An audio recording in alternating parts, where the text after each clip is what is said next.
Hello everyone, and my name is Mr. Flying Snakes, and today I'm going to be doing a not playthrough, but I'm going to kind of do some commentary over some Pac-Man Championship DX. Now, I did another video of this, and I'm going to go on record and say I love this game. I grew up playing Pac-Man a lot as a kid. I played it with a bunch of family members. My mom and I used to smack talk each other over games of Miss Pac-Man and played it all the time in the arcade. It's a really awesome reboot. Not reboot, but reimagining of Pac-Man.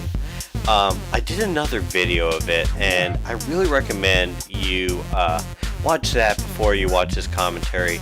Mostly because the audio and the visual just is something you need to take in on its own. It's really a trip, but what I'm going to be doing is I'm going to try to talk about my strategy of how I play the game and kind of talk about my mindset as I play. So get into it, and you're going to see that there's different courses. I have an S rank to everything, but Championship 2, Highway 2, and like I said, there's some really good ones. I'm going to go ahead and just play kind of the standard, the one I play the most, which is just Championship 2. It's pretty basic, pretty simple.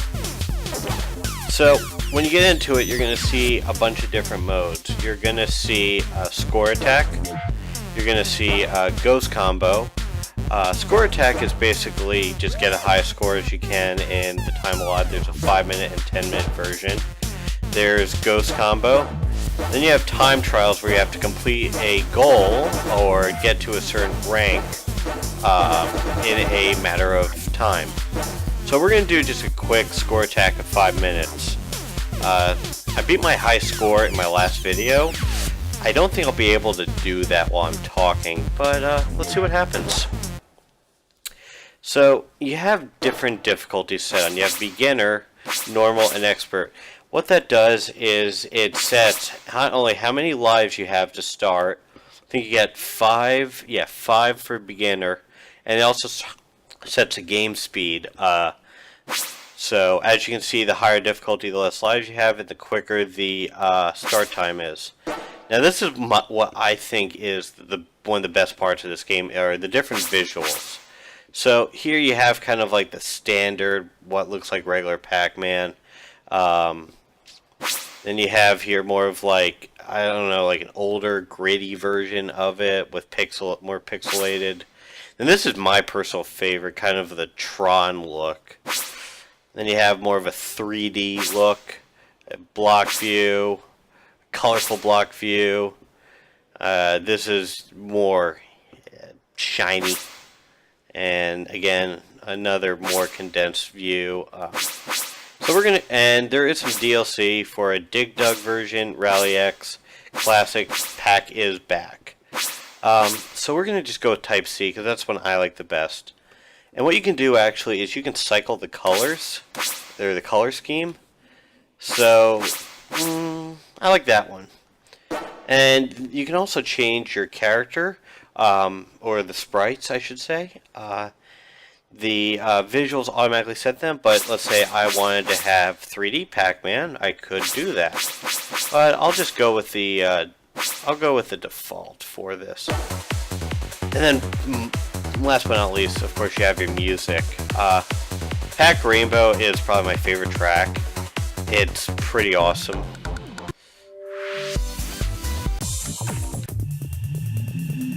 Anyway, if you want, go on YouTube and just listen to the tracks.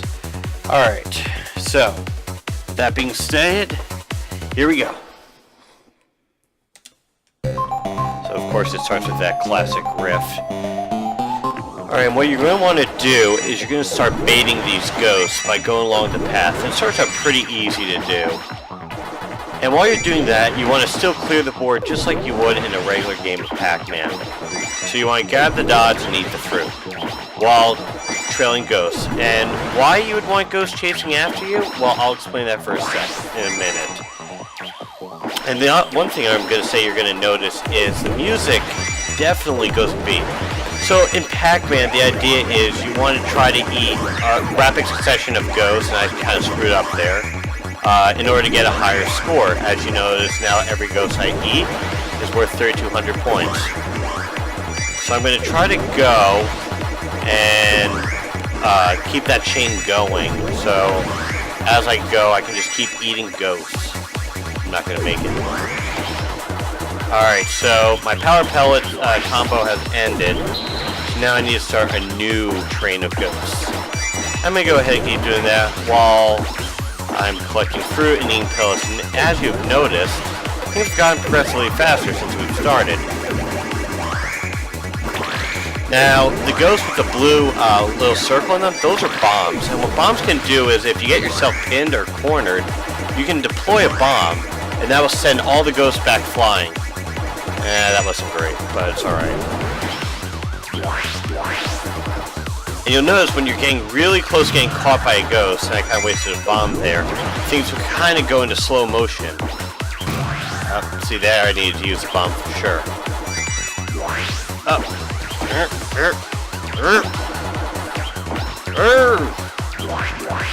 If you kind of rock this, the direction that you're going, you can kind of trick the ghost into going away. By the way, I'm playing with an Xbox 360 controller, and I highly recommend, if you ever do play this game, you do the same. Playing on a keyboard, it's just, you don't get the same responsiveness or response that you would get with playing with an analog stick, and it just feels better. If I ever get my hands on maybe like a fight stick or something, that would be awesome. So there you go, I got a pretty good combo going there. Got some ghosts eaten up. Let's get that. And you notice that if you're really observant, that the pattern that the ghosts are sleeping in has now reset to how they were originally when we started the game. So these patterns that the ghosts are spawning in, shit, I wasn't paying attention, really go back in the cycle. Let's eat them all up.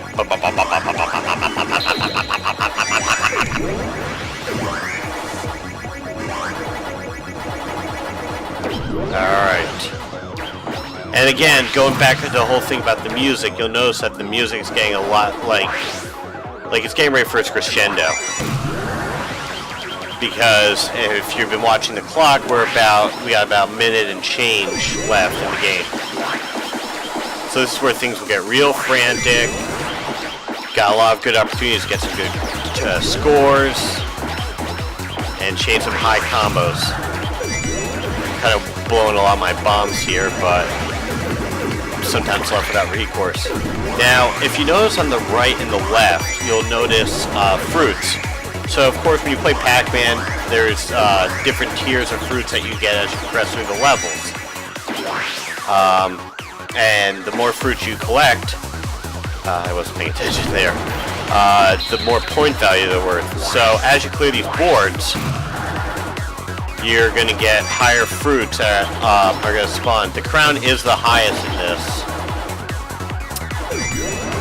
So we want to definitely go for the crown on all sides.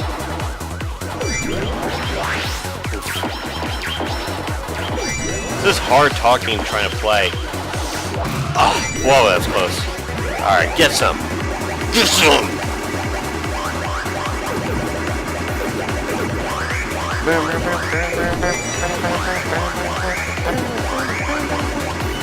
So this is kind of my last desperate final push to get some score in. At this point I'm not really worried about getting ghosts as much as I am trying to get some fruit.